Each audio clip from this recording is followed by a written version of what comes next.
Here on Friday Briefing. Every Friday, we bring you our guest anchor, and tonight it is none other than the Principal Secretary of the State Department of Maritime and Shipping Affairs, none other than Nancy Karigithu. Thank you very much for making time to join us here on Friday Briefing. Thank you very much for I know giving it's me chilly. the opportunity. It's a bit chilly out here. It's a true definition of freeze and shine. Right. Yeah, so I'll well, manage. Yeah. paint a picture of who you are when you're not in the office. When I'm not in the office, I'm just an ordinary Kenyan. I'm a wife and mother, and a grandmother too. Okay. I'm a mother of 3 young men and 1 foster child. I got my first granddaughter, or my first daughter now, 2 years ago. And that's who I am basically. I'm a Sunday school teacher. So I spend a lot of time doing things to do around young people, the youth. Is that your hobby? Children. It's my hobby. I mean, let me say it's my calling.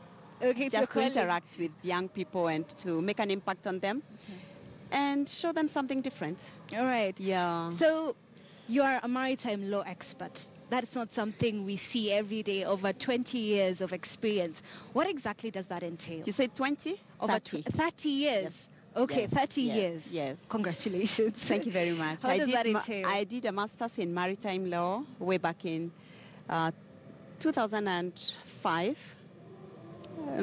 Sorry. Time has flown, eh?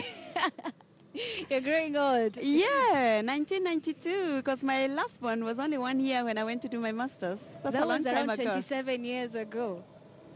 1992, yes? 1992, but I had been in maritime, Yes.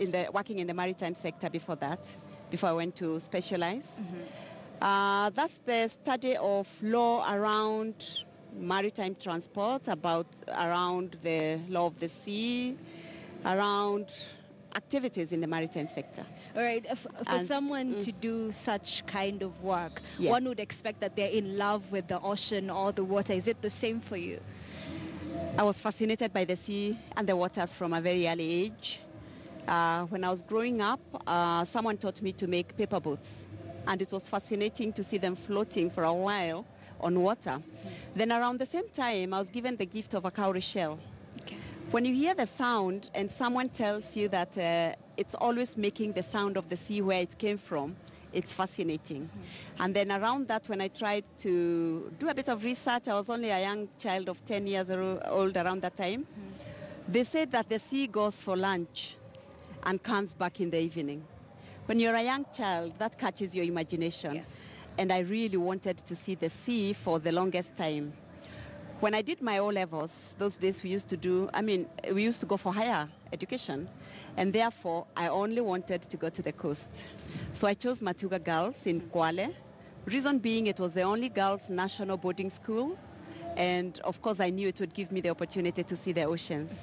So at 17 years old, I left my home in Central Province, traveled to Mombasa, a whole day of journey, crossed the Likoni Channel, and ended up in Kwale, a bit further from the ocean than I would have loved then, but at least during evening times there was something called sundowner between dinner and prep, and we would go to a spot, listen to sundowner while watching the sea. Because it's flat, we could see the sea from a distance.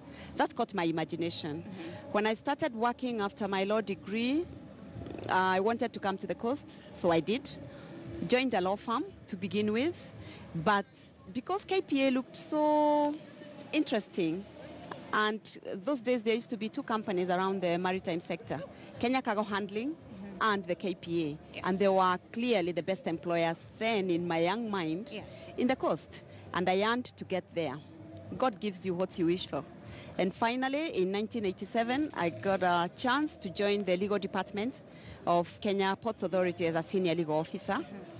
And along with it came the opportunity from the United Nations through CIDA, that's Canadian International Development Agency, to do a master's in maritime law. All right. That defined my career from then.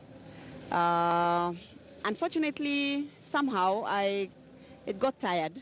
It got tiring and ordinary to do the same thing all over again at the Port Authority, and I wanted to expand my horizons, and I wanted to do something different. So I therefore resigned from KPA after 6 years and set up a legal practice because I thought it would, having now specialized, it would expand my scope of practice. Yeah.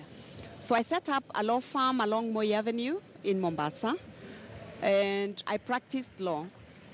Fortunately, I've had very interesting turn of events in my career because at around the same time, the International Maritime Organization was looking for experts in the region to be able to spread the gospel of setting up independent maritime administrations or maritime authorities to spearhead the development of the maritime industry, particularly in Africa. And therefore, because I had already had government experience, I was already in private practice, and I had specialization in maritime law. I had the fortune to get on the role of consultants of the International Maritime Organization. And for the next 10 years, I spent a lot of time on missions in Africa, Anglophone Africa, because of course I can't speak French, helping to strengthen maritime administrations as well as to set up legal frameworks for how maritime governance could be undertaken in the region. Yes. So that took me around Africa. And with time, I then started consulting for the Kenya government. I was in the initial task force that did a review of maritime legislation that was set up in 2002. Which then went ahead to do the transport policy. Yeah. And I was responsible then for the component of maritime transport policy within the national transport policy. I also consulted for the United Nations Economic Commission for Africa. And in 2004, I joined the AU, African Union, as a maritime transport expert. So that gave me a wide range of experience. Yeah. Around that time, on my office on Moi Avenue, every third Thursday of September is an international day called the World Maritime Day. It's set aside by the UN and the IMO in order to bring attention to the role the maritime sector, particularly shipping, plays in the day of an ordinary citizen, which normally goes unnoticed. So every World Maritime Day would be marked by demonstrations by the seafarers, and it would alert me from my office, and I would look through the window, what's the din about? Then you see this procession going along Moi Avenue, going towards the then Provincial Commissioner's office to deliver a petition to government on why their jobs had been lost, why the industry wasn't thriving. Then the other issue that impacted on me was that every time I went on mission, because I'm Kenyan, everybody would assume that our maritime industry is really doing very well. And that's why I'm going to, Which is a good thing. Which is a good thing. And then, of course, it touched on my conscience. Because when someone asks me in another country, oh, how are you dealing with this issue in Kenya? And I remember what the seafarers are talking about. I would feel like a fake. And therefore, it motivated me, and I said, well, I've been doing this over and over again. It's now 10 years. I have a lot to give. I've accumulated experience and knowledge, and it would be easy for me, really, to give back to society. Okay. And around that time, it coincided around 2005. It coincided with the setting up of the Kenya Maritime Authority. One of the recommendations that the Task Force on Review of Maritime Laws, which I mentioned earlier, had made. And therefore, when the authority was set up, I thought, well, it would be easier for me.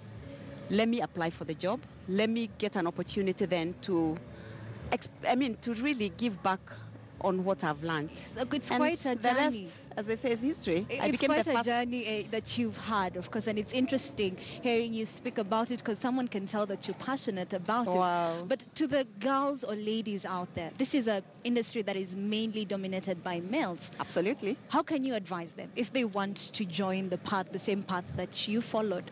What can you tell them? To be strong and resilient, that comes with the territory, because it's not easy. But I know, because I've seen it happen, we've got some young ladies who are really charting a path for themselves. I know you're familiar with Elizabeth Marami. Yes. Because she's going to be the first lady pilot in Kenya. Yes. After 50 years, that's quite nice.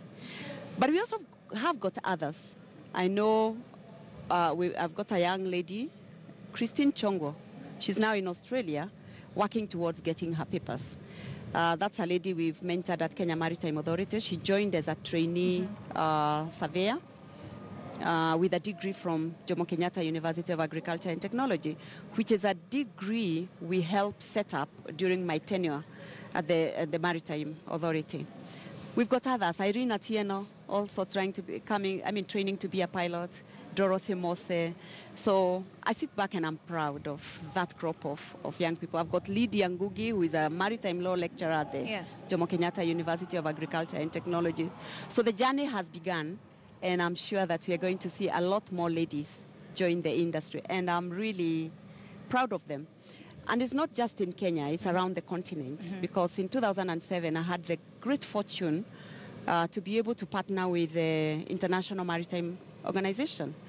That time, IMO had, in line with MDG 8, about empowering women. IMO had come up with a program of integration of women in the maritime sector, because sadly, there's only 2% of women in the sector. And therefore, IMO started an outreach program, bringing together ladies for mentorship in order to encourage the absorption and let's say the integration of women at senior level in the maritime industry. And therefore we were able to set up... cut you short. But thank you very much, the Principal Secretary of State Department for Maritime and Shipping Affairs, Nancy Karigithu. It's been nice hearing your journey. We take a short break here on Friday Briefing, but we'll have much more in store for you, so don't go too far.